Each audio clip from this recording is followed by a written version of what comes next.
అమ్మాయి పాస్ అయింది కాబట్టి వేదాకి ఏదైనా స్వీట్ చేయమని. తనే ఎందుకు చేసినట్టు అంటే వేద దగ్గర మార్కులు కొట్టేయాలనే కదా. నువ్వేదో పైకి లైట్ గా మాట్లాడేస్తావు గానీ ఇదిగో నువ్వు ఈ విషయం లోతుగా ఆలోచించట్లేదు. అన్నపూర్ణ విషయంలో ఇదిగో నువ్వు కొంచెం జాగ్రత్తగా ఉండాలి చెల్లెమ్మా. ఎందుకంటే కోడి పిల్లని గద్దెత్తుకుపోయినట్టు నీ కూతుర్ని అన్నపూర్ణ తన వైపు తిప్పేసుకుంటది. ఆవిడెవరు నా కూతుర్ని నా నుంచి దూరం చేయడానికి? ఆవిడకంత సీన్ లేదు. ఎవరో అది కాదమ్మా ఇంపార్టెంట్. ఇప్పుడు అన్నపూర్ణ గ్రేటు అంటూ ఇంట్లో జనాలందరూ ఆవిడ జెండానే మోస్తున్నారు. రేపు అదే డైలాగు నీ కూతురు కూడా మొదలు పెట్టింది అనుకో. అనుకో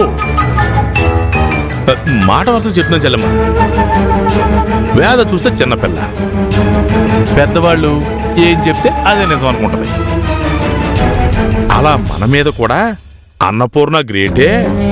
నా కోసం కాలేజీ దగ్గర యుద్ధం చేసింది, నేను పాస్ అయ్యాను అంటే పాయసం చేసింది. మా అమ్మేం చేసింది? ఒక స్మైల్ ఇచ్చి అగ్గవడం తప్ప అని ఫీల్ అయింది అనుకో చెల్లమ్మా. అప్పుడు నువ్వు ఒక్కదాని అయిపోతావు కదమ్మా.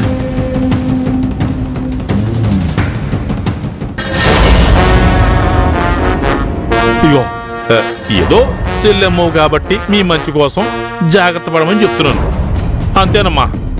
ఇందులో నాకు ఎలాంటి దురుద్దేశమూ లేదు. తర్వాతనే ఇష్టం. వస్తాను.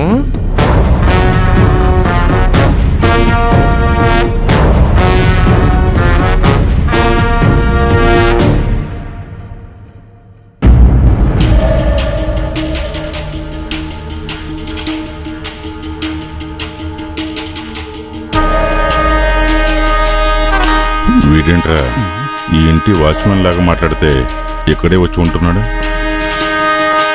అన్నపూర్ణ కొడుకునే స్థాయి నుంచి నీ కాళ్ళ దగ్గర పడుండే స్థాయికి నువ్వే కదా బావ తెచ్చావు. ఎవడు బుద్ధి వాణ్ణి తినిస్తుంది, అలాగే ఎదుటి వాడికి అవకాశం ఇస్తుంది.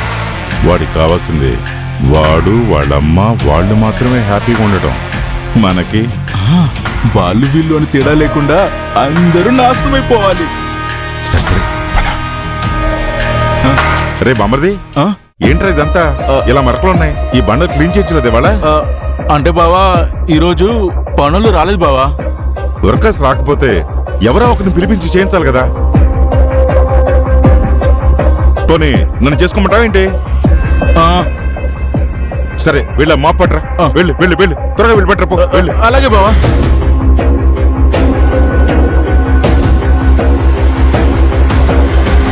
రే బామర్ది త్వరగా తీసుకురారా. వస్తున్నా బావా. అక్కడ బావ. అంకుల్ ఏంటి అంకుల్ మీరు క్లీన్ చేయడం ఏంటి అంకుల్? మరి ఏం చేయమంటావు విష్ణు? వర్కర్స్ రాలేదంట. సరే ఎవరో ఒకరిని పిలిపించానే చేయించుకోవాలి, లేదా ఈ ఎదవైనా చెయ్యాలి. కార్యకర్తలు వీళ్ళందరూ వస్తూ పోతూ ఉంటారు కదా. ఇల్లు ఇలా నీట్గా లేకుండా ఉంటే ఎంత చీప్గా ఉంటుంది.